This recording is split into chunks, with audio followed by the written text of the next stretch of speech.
আজকে আমি তোমাদের অংশীদারি কারবারের কোষে দেখি 14 3-এর দাগ থেকে সলভ করব। প্রথম অঙ্কটা কি বলেছে? শোভা ও মাসুদ দুজনে মিলে 25 একক দশক শতক হাজার অযুত 2,50,000 টাকা একটি গাড়ি কিনে 2,62,500 টাকায় বিক্রি করলেন। গাড়িটি কেনার সময় শোভা মাসুদের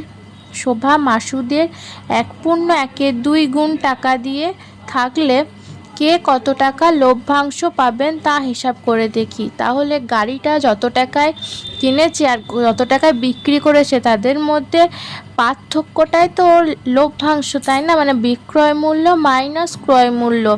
যদি কারোর ক্রয় মূল্য বেশি থাকে আর বিক্রয় মূল্য কম থাকে, তার মানে সে কিনেছে সাপোজ 5 টাকায় কিন্তু বিক্রি করেছে 2 টাকায়, তাহলে তার তো লস হয়ে গেল, তাহলে লাভ হচ্ছে না। কিন্তু কেউ যদি কিনেছে 5 টাকায় আর বিক্রি করেছে 10 টাকায়, তাহলে তার 5 টাকা লাভ হচ্ছে, তাহলে লভ্যাংশ হবে। এখানে লভ্যাংশ হবে কারণ এখানে 2,62,500 টাকায়ও বিক্রি করেছে আর কিনেছে হচ্ছে 2,50,000 টাকায়। তাহলে প্রথমে লিখব গাড়িটি ক্রয় মূল্য, গাড়িটির ক্রয় মূল্য কত?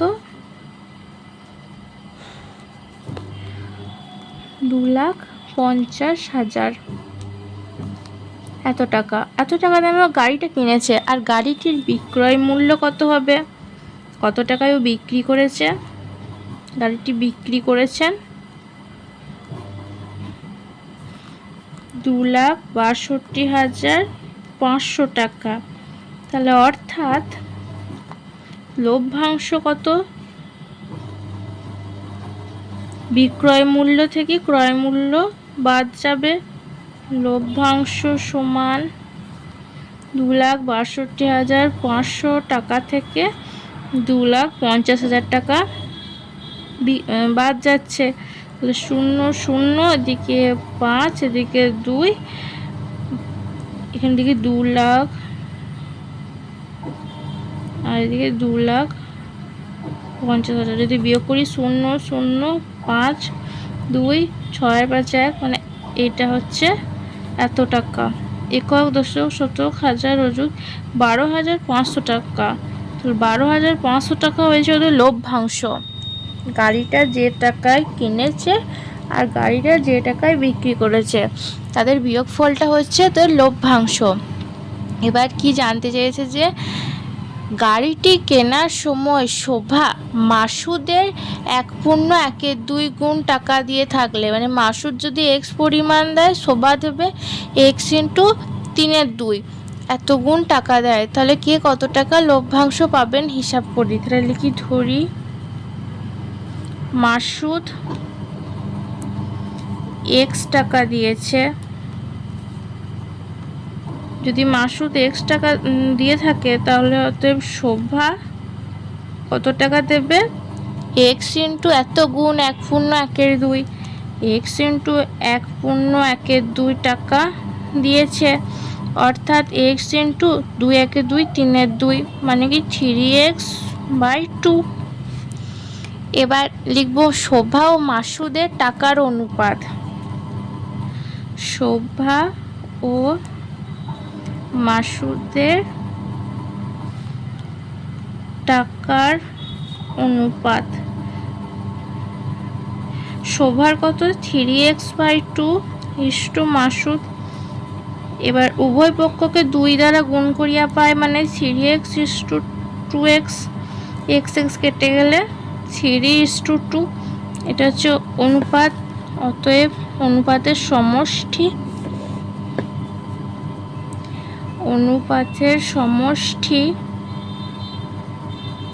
3 + 2 সমান 5, মানে 5-এর মধ্যে 3 ভাগ দিয়েছে শোভা আর 2 ভাগ দিয়েছে মাসুদ। ওকে, এবার আমাদের কি জানতে চেয়েছে অঙ্কটাতে? কে কত টাকা লভ্যাংশ পাবেন তা হিসাব করে দেখি। তাহলে অতএব শোভা লভ্যাংশ পাবে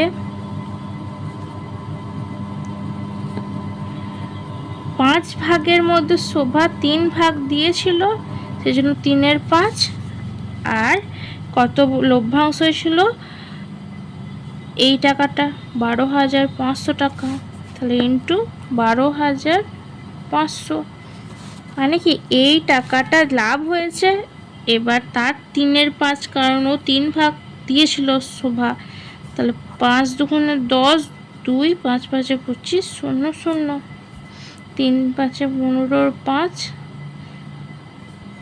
5 দুগুণে 10 হয়েছে, 2 5 25 13, 3 5 15, 5 7 থাকলে 3 দুগুণে 6 রেখে 7, 0 0, এত টাকা লভ্যাংশ পাবে 7,500। এভাবে মাসুদ, অতএব মাসুদের লভ্যাংশ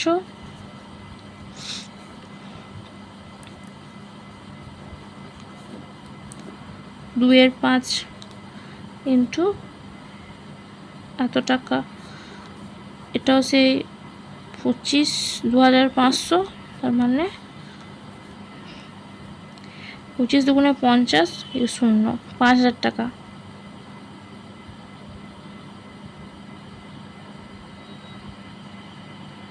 ঠিক আছে, 0 0 0, হ্যাঁ 12,500 টাকার মধ্যে 7,500 টাকা লভ্যাংশ পাবে শোভা, আর 5,000 টাকা পাবে মাসুদ এর লভ্যাংশ। তাহলে আরেকবার অঙ্কটা বলে দিচ্ছি। কি বলেছে, শোভা ও মাসুদ দুজনে মিলে একক, দশক, শতক, হাজার, অযুত, লক্ষ, 2,50,000 টাকা দিয়ে একটা গাড়ি কিনেছে। তাই গাড়িটির ক্রয় মূল্য হচ্ছে 2,50,000 টাকা। গাড়িটা কিনে বিক্রি করেছে 2,62,500 টাকায়। তাহলে যে লাভটা হবে, লভ্যাংশ কত, গাড়িটা কত টাকায় বিক্রি করেছে আর কত টাকায় কিনেছে, তাদের ডিফারেন্টটা যেটা বেরিয়েছে 12,500 টাকা। এবার আমাদের বলে দিয়েছে যে গাড়ি কেনার সময় শোভা মাসুদের 1/2 গুণ টাকা বেশি দিয়ে থাকলে, মানে মাসুদ দিয়েছে x টাকা, শোভা দিয়েছে x ইন্টু 1/2, মানে কি 3x/2 এত টাকা। শোভা ও মাসুদের টাকার অনুপাত কত, 3x/2 যেটাকে ভাঙলাম, মানে 2 দিয়ে গুণ করে নিলাম 3:2, তাহলে মোট অনুপাতের সমষ্টি কত, 3 + 2 = 5। তাহলে যে শোভা লভ্যাংশ পাবে সেটা হচ্ছে 3/5 ইন্টু যে লাভটা হয়েছে এত টাকা, কাটাকুটি করে পেয়েছি 7,500 টাকা। এরকম মাসুদের লভ্যাংশ হচ্ছে 5,000 টাকা। দেখবে এই দুটো যোগ করলে মোট লভ্যাংশ পেয়ে যাব, যেটা হচ্ছে 12,500 টাকা। তাহলে এটাই হচ্ছে উত্তর। তাহলে এই অঙ্কটা হয়ে গেল। এবার নেক্সট অঙ্ক। এই অঙ্কটা কি বলেছে, 4-এর দাগে 3 বন্ধু যথাক্রমে 5,000 টাকা, 6,000 টাকা ও 7,000 টাকা দিয়ে একটি অংশীদারি ব্যবসা শুরু করার 1 বছর পর দেখলেন 1,800 টাকা লোকসান হয়ে গিয়েছে। মূলধন ঠিক রাখার জন্য প্রত্যেকে লোকসানের পরিমাণ দিয়ে দেবেন বলে সিদ্ধান্ত করেন। তাদের কাজে কত টাকা দিতে হবে হিসাব করে লিখি। তাহলে প্রথম বন্ধু, দ্বিতীয় বন্ধু আর তৃতীয়, প্রথম বন্ধু, দ্বিতীয় বন্ধু আর তৃতীয় বন্ধু, তাদের টাকার অনুপাত কত হবে এই অংশীদারি ব্যবসাটা করার জন্য। প্রথম বন্ধু কত টাকা দিয়েছে, 5,000 টাকা। দ্বিতীয় বন্ধু দিয়েছে 6,000 টাকা। তৃতীয় বন্ধু দিয়েছে 7,000 টাকা। তার মানে সব শূন্য কেটে যাচ্ছে, মানে কি 5:6:7। অতএব মোট অনুপাতের সমষ্টি 7 আর 6 13 আর 5 18, বা 5 + 6 + 7 মানে 18। 18-র মধ্যে 5 দিয়েছে প্রথম বন্ধু, 18-র মধ্যে 6 দিয়েছে দ্বিতীয় বন্ধু, 18-র মধ্যে 7 দিয়েছে তৃতীয় বন্ধু। এবার আমাদেরকে লোকসানে টাকা দিতে হবে। এত তো দিয়েছে, 1,800 টাকা লোকসান হয়েছে। তাহলে লোকসান হচ্ছে 1,800 টাকা। মূলধন ঠিক রাখার জন্য প্রত্যেকে লোকসানের পরিমাণ দিয়ে দেবেন বলে সিদ্ধান্ত করেন। তাদের কাজে কত টাকা দিতে হবে হিসাব করে দেখি। অতএব প্রথম বন্ধু প্রথম বন্ধুকে টাকা দিতে হবে কত, 18-র মধ্যে এই যে 5 আর 1800 টাকা লোকসান হয়েছে বলে 100, শুধু 500 টাকা। এরপর অতএব দ্বিতীয় বন্ধুকে টাকা দিতে হবে কত, 6/18 ইন্টু 1800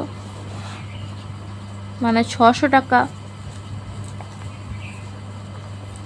অতএব তৃতীয় বন্ধুকে টাকা দিতে হবে 7/18 ইন্টু 1800 মানে 700 টাকা। এবার দেখো 500, 600 আর 700 টোটাল হয়ে গেলো 1800, আর 1800 টাকায় আমাদের লোকসান হয়েছে। তাহলে এইভাবে অঙ্কটা হয়ে গেল। আরেকবার বলি যে 3 বন্ধু যথাক্রমে 5,000 টাকা, 6,000 টাকা, 7,000 টাকা দিয়ে একটা অংশীদারি ব্যবসা শুরু করেছেন। তো তাদের টাকার অনুপাত কত, 5:6:7। তাহলে মোট হচ্ছে 18, মোট অনুপাত। তাহলে 18-র মধ্যে 5 দিয়েছে প্রথম বন্ধু, 18-র মধ্যে 6 দ্বিতীয় বন্ধু, 18-র মধ্যে 7 হচ্ছে তৃতীয় বন্ধু। এবার লোকসান হয়েছে 1800 টাকা। তাহলে প্রথম বন্ধুকে টাকা দিতে হবে কত, 5/18 ইন্টু 1800 মানে শুধু 500 টাকা। দ্বিতীয় বন্ধুকে টাকা দিতে হবে 6/18 ইন্টু 1800 মানে শুধু 600 টাকা। তৃতীয় বন্ধুকে টাকা দিতে হবে 7/18 ইন্টু 1800 মানে 700 টাকা। তাহলে এটাই হচ্ছে উত্তর। যদি আজকে ভিডিওটা তোমাদের ভালো লেগে থাকে তাহলে কমেন্ট করে জানাবে, লাইক করবে আর বন্ধুদেরকে শেয়ার করবে। Thank you.